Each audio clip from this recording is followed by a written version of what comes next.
जय मसीह की सभी को। वेस्ट कोस्ट डिस्ट्रिक्ट काउंसिल के दैनिक वचन में मैं आप सबका स्वागत करता हूं। परमेश्वर का धन्यवाद करता हूं कि मुझे लायक समझा कि मैं आप लोगों के बीच में परमेश्वर का वचन लेके आ सकूं। आए हम कुछ वचनों को जानेंगे और परमेश्वर का नाम को हम ऊंचा बढ़ाएं और परमेश्वर के वचनों के मर्म को हम जानें। पिछले दिनों में परमेश्वर ने जो मेरे से बात की उस कुछ चीज़ों को मैं आपके बीच में लेके आना चाहता हूँ। आए हम पुराने नियम से देखेंगे यहोशू का किताब उसका 3:15। जैसे यहोशू 3:15 कहता है कि और संदूक के उठाने वाले यरदन पर पहुँचे और संदूक के उठाने वाले याजकों के पाँव यरदन के तीर के जल में डूब गए। यरदन का जल तो कटनी के समय सब दिन कड़ारों के ऊपर ऊपर बहा रहता है। जब हम जैसे वचन में कहता है कि याजक लोग जब परमेश्वर के संदूक को लेकर चलते थे उन्होंने यरदन का सामना किया। आप या मैं जब परमेश्वर की उपस्थिति को लेकर चलते हैं, हम उस परमेश्वर की उपस्थिति मतलब उस वाचा के संदूक को जब हम लेके चलते हैं, उसका मतलब ये नहीं है कि हमारे सामने कोई यरदन नहीं है या तो हमारे सामने कोई मुश्किल ही नहीं है या तो फिर यरदन हमारे सामने हमें कोई मुसीबत के रूप में आता नहीं है। लेकिन यरदन ऐसे लोगों के सामने भेजा जाता है, स्पेशली ऐसे लोगों के सामने जो परमेश्वर के अनुग्रह के द्वारा परमेश्वर की उपस्थिति को साथ में लेके चलते हैं। जब हम परमेश्वर की उपस्थिति को साथ में लेके चलना चालू करते हैं तब शत्रु की नज़र हमारे ऊपर रहती है और वो हमेशा प्रयत्न करता है, कोशिश करता है कि वो हमें परमेश्वर की उपस्थिति से दूर करे, हमें परमेश्वर के वचन से, परमेश्वर की इच्छा से या तो फिर परमेश्वर की योजना से हमें दूर करें। जैसे हम परमेश्वर प्रभु यीशु के संतान हैं तो शत्रु चाहता है कि हम परमेश्वर से हमारा रिश्ता ख़त्म हो जाए या तो फिर परमेश्वर से हम दूर हो जाए या तो परमेश्वर के साथ हमारा जो घनिष्ठ संबंध है उसमें एक खाई आ जाए या तो एक गैप आ जाए। लेकिन मैं एक चीज़ को मानता हूँ कि अगर परमेश्वर की उस उपस्थिति जो यरदन को आपके सामने लेके आती है, वही परमेश्वर की उपस्थिति उस यरदन को आपके जीवन में और रुका भी सकती है और उसके दो भाग भी कर सकती है। जब हम परमेश्वर की उपस्थिति हमारे कंधों पे लेके चलते हैं तब मैं मानता हूँ कि हमारे सामने वाला हर एक यरदन उस सूखे पत्ते के समान वो गिर जाता है और दो भाग हो जाता है। हमारे पास एक ही परमेश्वर ने कार्य दिया है हमारे जीवन में, विश्वासियों के जीवन में, हम पासवानों के जीवन में, कि हम परमेश्वर की उपस्थिति को हमेशा अपने साथ में लेके चले, उस वाचा के संदूक को अपने कंधों पे लेके चले। क्योंकि जब कोई समस्या आती है या तो कोई रुकावट आती है तब हम ज़्यादा से ज़्यादा परमेश्वर की उपस्थिति में रहें, ज़्यादा से ज़्यादा हम चर्च में जाए, कलीसिया में जाए, ज़्यादा से ज़्यादा हम प्रार्थना करें, ज़्यादा से ज़्यादा हम बाइबल पढ़े। अगर एक बार पढ़ते तो 2 बार पढ़िए, 3 बार पढ़िए, क्योंकि हो सकता है कि यरदन आपके सामने चिल्लाएगी, यरदन आपको आवाज़ देगी, यरदन आपको धमकाएगी। लेकिन वही समय है कि आपको जो परमेश्वर ने कार्य दिया है कि उसकी उपस्थिति को लेकर चलना, उसमें हम बने रहें। अगर हमारे जीवन में यरदन है तो हम 2 तरीके से उसको दूर कर सकते हैं। या तो 2 तरीका है जिसके द्वारा उस यरदन से हम छुटकारा पा सकते हैं या तो उस यरदन के 2 भाग कर सकते हैं। एक है कि उस यरदन के ऊपर से होके हम चले जाएं और दूसरा रास्ता है कि उस यरदन के बीच में से होके हम चलें। परमेश्वर के संतानों के लिए तीसरा रास्ता है ही नहीं, सिर्फ 2 रास्ते हैं। जहाँ पे एक रास्ता चाहता है कि आप एक परिपक्व रूप से होके तैयार हो या तो आपने बहुत सारी ट्रेनिंग ली हो तब जाके आप किसी यरदन के ऊपर से होके आप चल सकते हैं। और दूसरा रास्ता कि यरदन के बीच में से होके अगर आपको जाना है तो उसके लिए चाहिए आपको परमेश्वर के ऊपर भरोसा और एक अच्छा विश्वास। जैसे हमें पता है कि अगर एक जहाज़, एक एरोप्लेन किसी जगह से निकलता है तो वो लोग एक जो कंट्रोल टावर रहता है उसके लगातार उनके संपर्क में रहते हैं ताकि आने वाले रास्ते में अगर कोई तूफान आने वाला है या तो कोई समस्या आने वाली है, अगर कोई बादल या बारिश ऐसा कोई समस्या आने वाला है, तो जो कंट्रोल टावर रहता है, जैसे उनके पास अभी तो अच्छी तकनीकी ज़माना है, तो उनके पास टेक्नोलॉजी रहता है और अच्छे अच्छे साधन रहते हैं, ऐसे उनसे वो पूरे वर्ल्ड के अंदर कहाँ पे बारिश होने वाली है या तो हवामान कैसा रहेगा, उसके हिसाब से उस जहाज़ को वो लोग मार्गदर्शन देते हैं कि इस पॉइंट पे जाके आपके जहाज़ को आपको ऐसे उड़ाना है ताकि आपके रास्ते के बीच में जो तूफान आ रहा है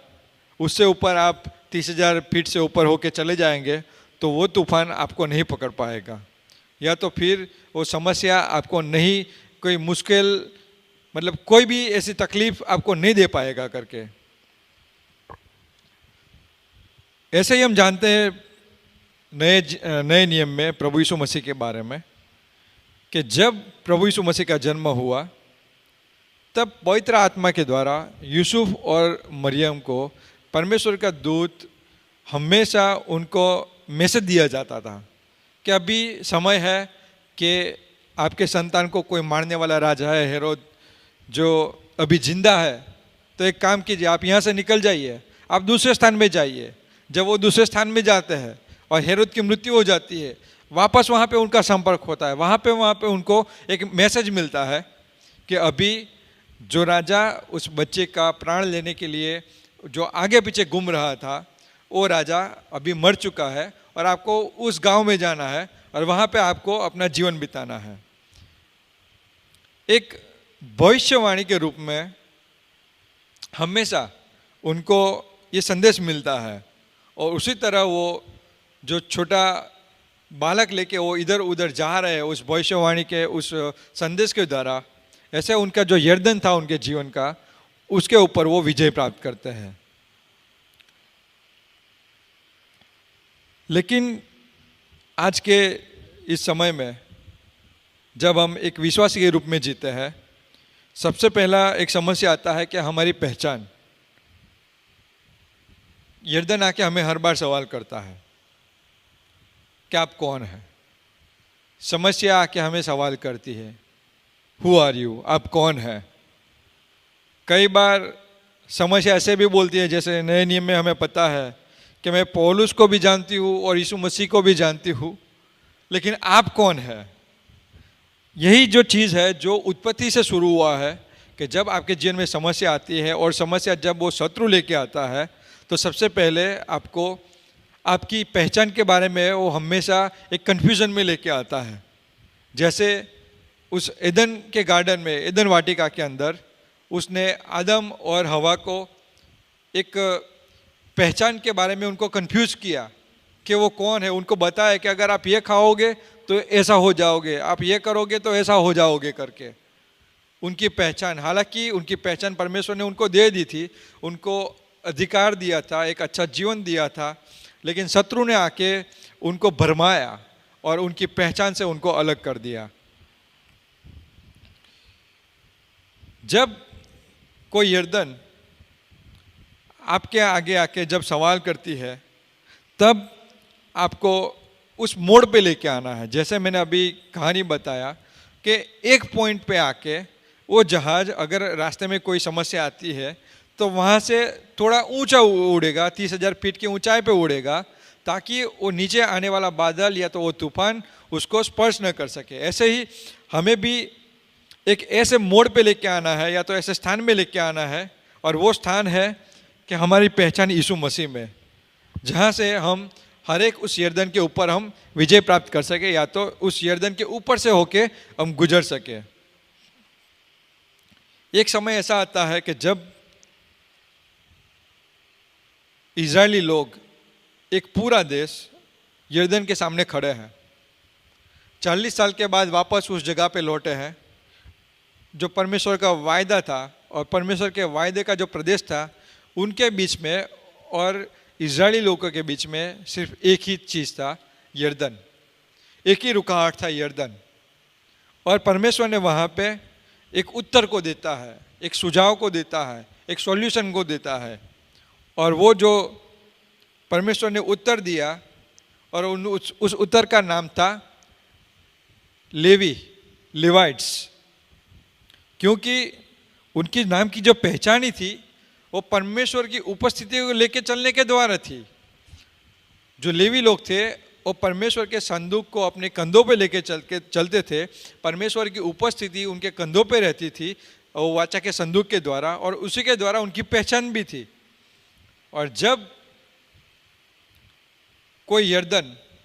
हमें आके सवाल करता है, जब कोई यर्दन हमें आके चुनौती देता है, हमारे पास्ट के बारे में बताया, हमें हमारे जो फेलियर है उसके बारे में बताता है, जब वो हमारी वीकनेस के बारे में बताता है,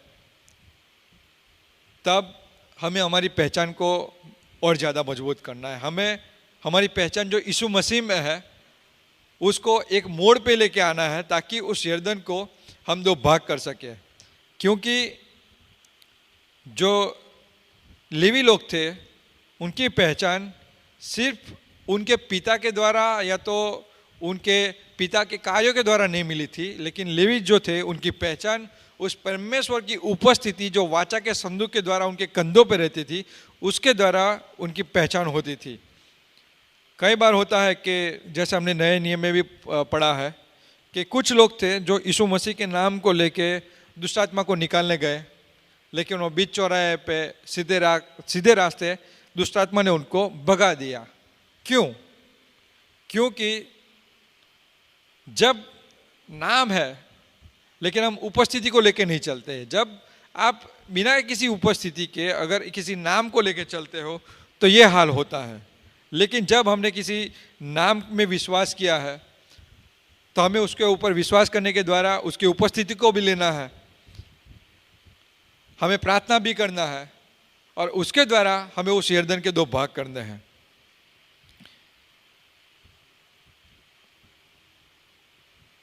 जैसे बाइबल में ऐसे बताया गया है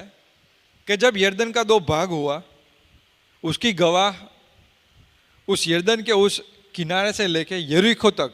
जितने भी लोग उस समय जिंदा थे वो हर एक लोग उसके गवाह बने। जैसे यहोशुआ 3:16 कहता है कि तब जो जल ऊपर की ओर से बहा आता था वो बहुत दूर अर्थात आदम नगर के पास जो सरतान के निकट है रुक रुक कर एक ढेर हो गया। जब साइंस की ओर देखते हैं तो ये चीज़ असंभव है। हमें ऐसा पढ़ाया गया है स्कूल में कि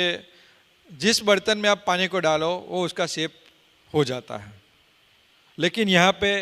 एक बहता पानी है और परमेश्वर उसको एक ढेर कर रहा है। हालांकि साइंस के तरीके से ये पॉसिबल ही नहीं है, संभव ही नहीं है, लेकिन जब उस परमेश्वर के लोग परमेश्वर की उपस्थिति को लेके चलने वाले उस याजक लोग के पैर उस यर्दन के ऊपर पड़े और यर्दन का दो भाग तो हो ही गया, लेकिन पानी वो ऊपर की ओर ऐसे